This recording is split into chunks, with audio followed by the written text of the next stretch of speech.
Hey YouTube, Untamed here. So I have a bit of a confession for you guys today, and that is, I do wish I would have kept my 200 series Land Cruiser, right? Not to say I dislike my 2023 Lexus LX600 F-Sport here. I love it. It's an incredible vehicle, but man, the price point between them is just so drastic, right? I mean, that first Heritage Edition that I purchased. Actually, let me be clear. I wish I would have kept my first Heritage Edition Land Cruiser, my 2020 that I bought back in 2020. I wish I would have kept that. Because how much did I pay for that one? I paid $80,000 for that one. And the MSRP back then was $89,000 and some change. Okay, and this right here is $111,000 and some change. And after you slap on, the clear bra, window tint, a couple other little additional things that the dealer added, it turned into $113,500 pretty quick, and then you put tax on top of that. It is a spendy vehicle. Might as well take out another mortgage, right? So it is expensive to buy this LX600.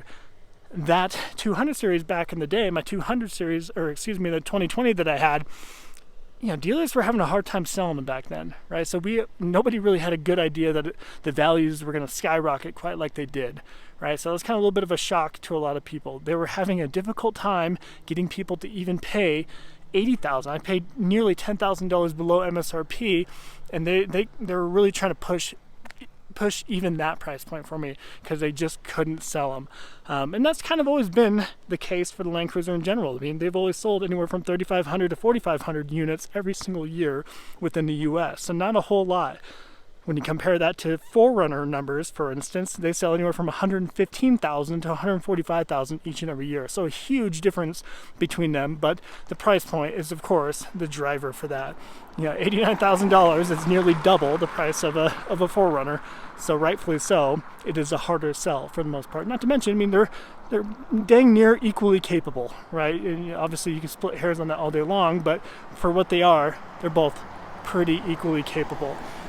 So, all this to say, I do wish I would have kept my 200 series, because I could have probably have driven that for the next 3 years until now, next three or 4 years, put another 50,000-60,000 miles on it, and still sold it for how much I paid back then. I could have sold it probably with 50,000 miles on it for 80 grand pretty easily right now, especially 6 months ago. I could have easily popped it off for that. So, hindsight's always 2020. This isn't me meowing totally or wanting sympathy by any means. I love the LX here, but if I'm being brutally honest with myself and with you guys, I think that 200 series would have been the better option for the long run.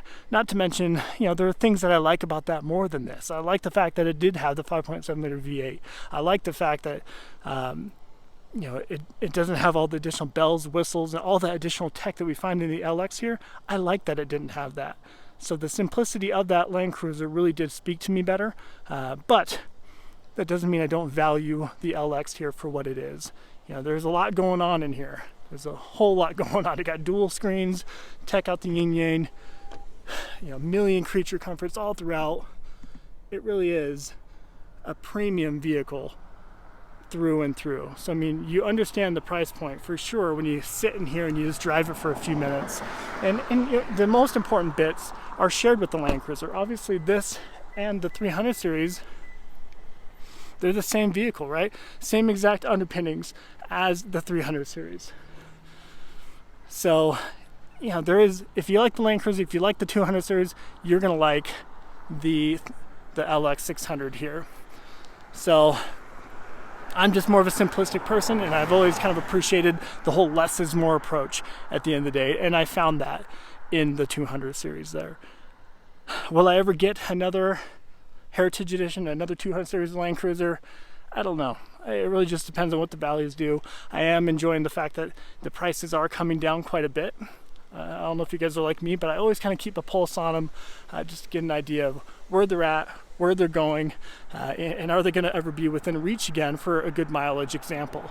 So I have seen them come down to the low to mid 80s at this point, with not too much miles, for anywhere from 20 to 30,000 miles easily in the $80,000 price range. So it is refreshing to see that. But again, just knowing that I bought one brand new for 80,000 makes it pretty hard to buy one with that kind of mileage for that same price. So let me know what your thoughts are. I made this video plenty long for you guys. I feel ugly asking at this point, but if you do find any kind of value in my videos, I do ask that you consider liking and subscribing at this point. I really do appreciate your support for the channel. Thanks. Till next time.